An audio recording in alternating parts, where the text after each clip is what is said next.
My name is Amy Snyder, and I'm 27 years old. I live with my dad and my mom. We've always lived together as a family of three. Ever since I was little, I've always looked up to my dad. He runs his own business, and it's always so busy. He's rarely home, but whenever he finds some spare time, he always comes back to see me. On his days off, he would spend most of his time with me. He's a great dad. My mom, on the other hand, is a different story altogether. As far as I can remember, I've never seen my mom work a day in her life. She takes care of things around the house, but she's never supported my dad's business, nor has she ever held a job outside the house. Sure, I knew we were well off, seeing as my mom spent most of her time dolled up and going out.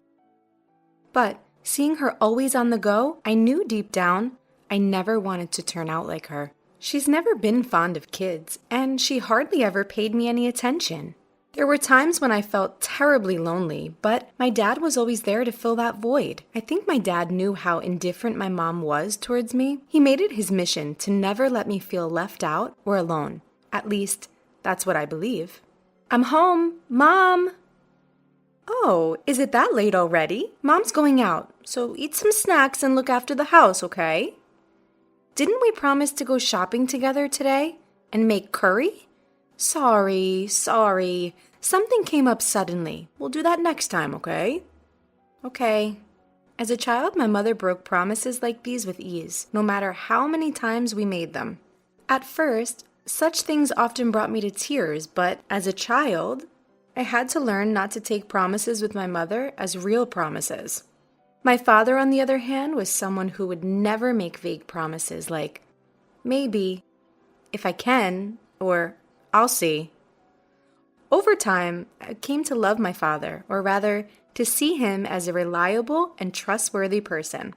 That's how I started to think. I admired him and even begged to join his company after graduating from university. Of course, being an only child, I started thinking that I wanted to inherit the company someday and carry on the will of my father, whom I admired. After I turned 20, my father started taking me out for drinks, and I learned a lot from him. My mother was shallowly involved in raising me as I became an adult. The only time my mother intervened in my affairs was during my sophomore year of college. Dad, I want to work at your company after I graduate from school. I've already started studying for it. I even want to succeed you someday. Amy, are you sure? Wait a minute. A girl doesn't need to do that. Why not? I want to be someone who can work hard like Dad. A woman should find a good man and let her husband earn a good living. That was such a typical thing for my mother to say. I didn't think this person could understand anything I said. So, I didn't continue the conversation that day. I didn't want to live a life hanging on someone else's life like my mother. I had always strived to become a strong woman who would live on her own. For the rest of my college days, after that day, I studied hard. And I joined my father's company as soon as I graduated. I couldn't persuade my mother, but it seemed like she finally gave up in the end. If you want to live your life this way, that's fine with me, but you'll be the one who will have to suffer for not listening to your mother. If you are okay with that, then do as you please, she said. So I did as she told me. By joining my father's company in this way, the distance between my mother and me grew even deeper. On the other hand, I started spending more time with my father than before, and our bond got even stronger. Looking back now, I guess my mother wasn't too happy with this situation. When I joined my father's company, he put in a lot of effort to train me seriously. But there was a reason for that. My father was sick. It took him about half a year to introduce me to a lot of people and teach me about the job. And then, my father collapsed at our workplace. He was immediately taken to the hospital by ambulance. And for the next 5 years, he lived a life fighting his disease. Amy, how's the company doing? Is it running smoothly without your dad? It's really hard right now, but everyone is supporting me. I'm sure it will be fine because Dad trusted me with everything I need. Well, as long as that's the case, if you, a woman, take over as the second generation and cause the company to go bankrupt, it would be a real shame, so be prepared for that. Mom, you really don't have any interest or love for the company. You're only concerned about others' judgment. It's sad to hear you say that. When my father first collapsed, I often argued with my mom like this. My father would come to the company on his good days while going in and out of the hospital, gradually weakening over 5 years, and for the last year, he was almost bedridden.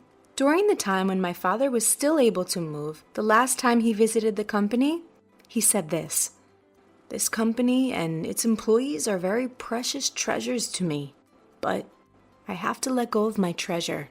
Dad, over the past few years, I've watched you work, Amy, and I think I can trust you with it. Can I ask you, please, protect this place. Protect everyone here. For me. I don't know if I can be like you, Dad, but I'll keep trying to get closer to you, who I've always admired. So you can rest easy." From that day on, the title of representative was passed on to me. I had been so busy that I barely had time to go home. Since my father was mostly in the hospital, I made time to go see him frequently. My mother did the bare minimum, like bringing him changes of clothes, but as far as I could see, she even seemed to find that bothersome. What does my mother think of my father? Does she not have any feelings or gratitude for him? Or any feelings of pity for a sick person? I couldn't help but feel sorry for my father. I recalled how hard he had worked for me when I was young. A child unable to feel my mother's love. No matter how exhausted I was, I made it a point to visit him as much as possible. This routine lasted for about a year until he passed away peacefully in his sleep. I was so swamped with various tasks that I barely had time to grieve. My mother, who knew nothing, insisted that I handle everything, from the funeral arrangements to the hospital paperwork. Realistically, I didn't expect my mother, who had never done anything but stay home and play, to handle all of these procedures. So, I silently took care of everything. "Amy, the funeral's over. You've settled down now, haven't you?" My mother broached the subject the day after the funeral. "Please, leave this house. I've just inherited 200 million yen, so I have no use for you anymore." "Thank you. I was waiting for you to say that." I had concluded that talking to her any further was pointless. Did she think it was okay to just have money and live a life of leisure? I had nothing but questions, but I decided to leave. The next day, I called the service and sold all my belongings related to me. My mother was utterly surprised at how quickly I had organized my departure. However, I had kept a secret from her. I didn't know why she claimed to have inherited 200 million yen, but my father had entrusted all the money matters to me, and I was the rightful inheritor. There wasn't a single penny left for my mother. My father had firmly requested this when he was still healthy. "Your mother doesn't understand anything about money management or spending. I want you to give her household expenses on a monthly basis. If she gets a large sum, she'll likely go bankrupt immediately. But I don't think she'll listen to me. If she complains, tell her you won't give her a single penny." "No way." "Just kidding. But if you have trouble dealing with her, give her this." My father handed me an SD card. He said it contained a video letter from him to my mother.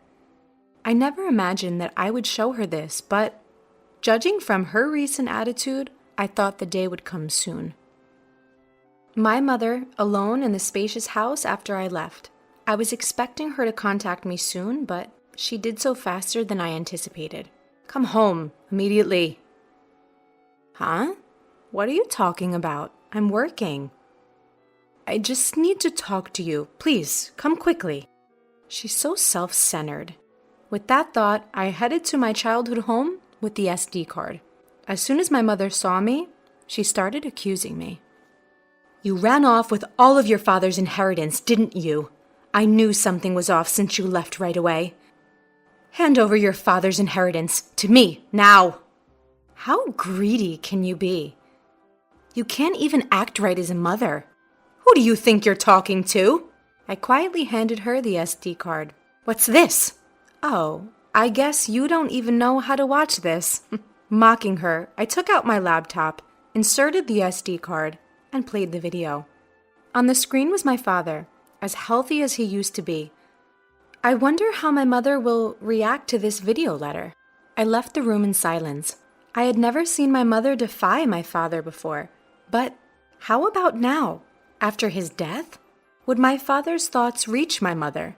When I returned to the room, my mother, who had finished watching everything, was crying. I couldn't believe it.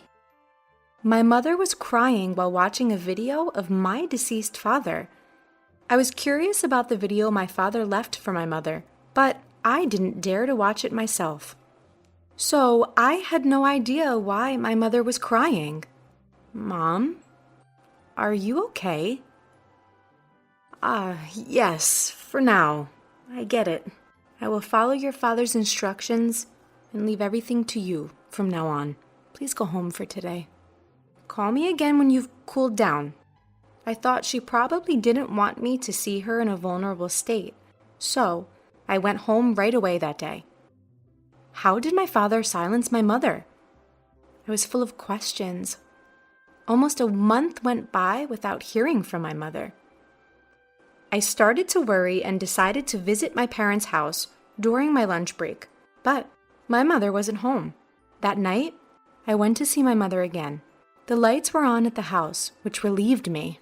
I'm sorry for dropping in suddenly. I came by this afternoon, but you weren't home, so I got worried. I'm sorry. I was out for my part-time job during the day. What? A part-time job? My mother, as far as I knew, was a person who would absolutely not work. Why did it come to this? Didn't you watch that video? That was a video letter addressed to you, so I didn't watch it. You can take it home. You should watch it too, Amy. Can I watch it? My mother handed over the SD card to me, saying, well then. I felt a bit frightened to learn what my father conveyed, observing my mother's unusual demeanor.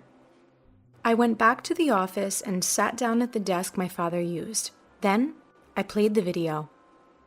Honey, if you're watching this, it means you've not been able to communicate with Amy. First of all, thank you so much for helping me raise Amy until now. Without you, I don't think I could have managed the company while bringing up Amy. I felt something was off about the way my father was speaking. The next moment, my father said something shocking. You've taken care of Amy, even though she's not your child, and I have nothing but gratitude for you, who stood by my side for so many years.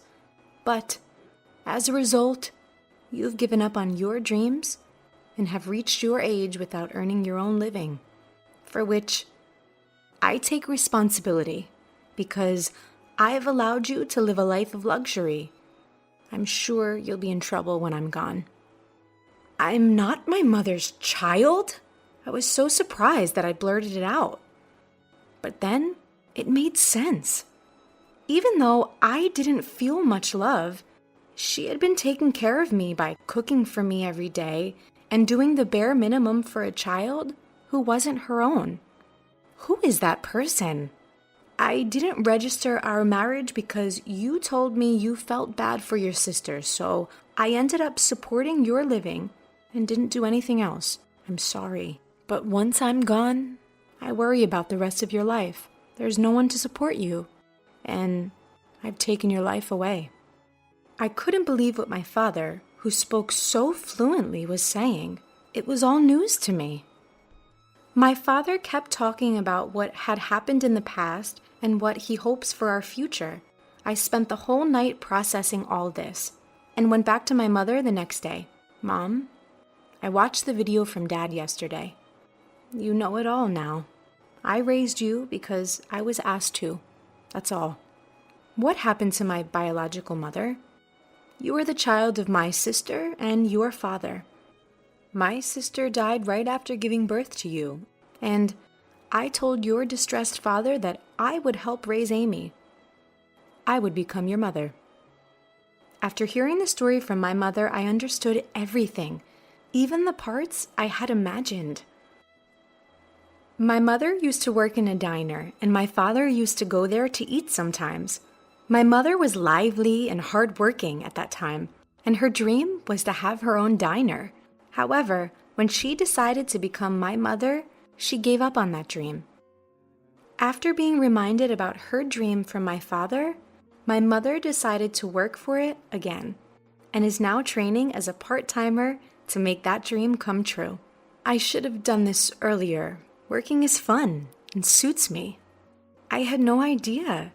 So, it's my fault you didn't work. I'm really sorry for not knowing anything. It's not your fault, Amy. I made the decision myself. But I'm not good with children, so I couldn't handle you well.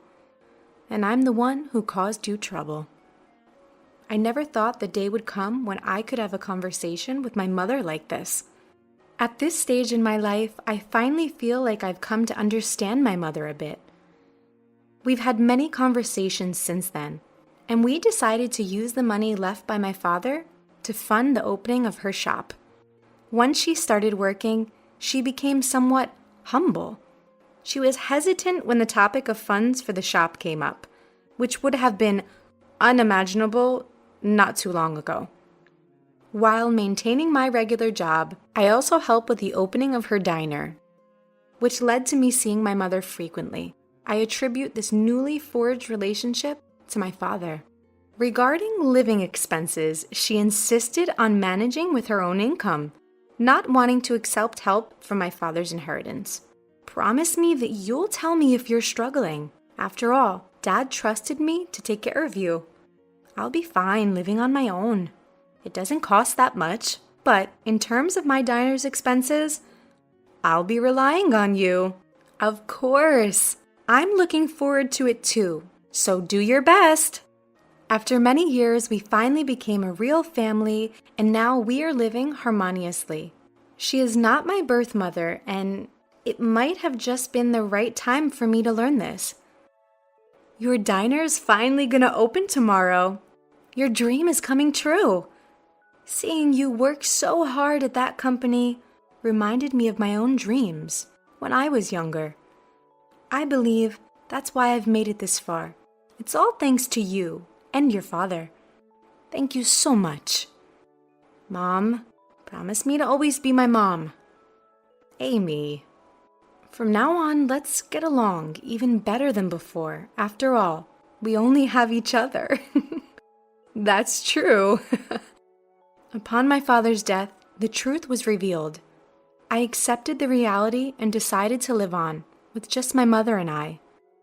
As I observed my mother's lifestyle, I thought about moving back to my hometown and living together with her again. I don't cook, so my mother is concerned of my poor diet and is supportive of me coming back. My father would probably be surprised that we're getting along so well. His house, company, and inheritance that he left behind. I'll protect them at all cost while continuing to get along with my mother. In order to become a real family, we visited the graves of my father and my biological mother, my mother's older sister, to give our daily life updates. After going through the process of adoption, I finally became registered as the daughter of my mother.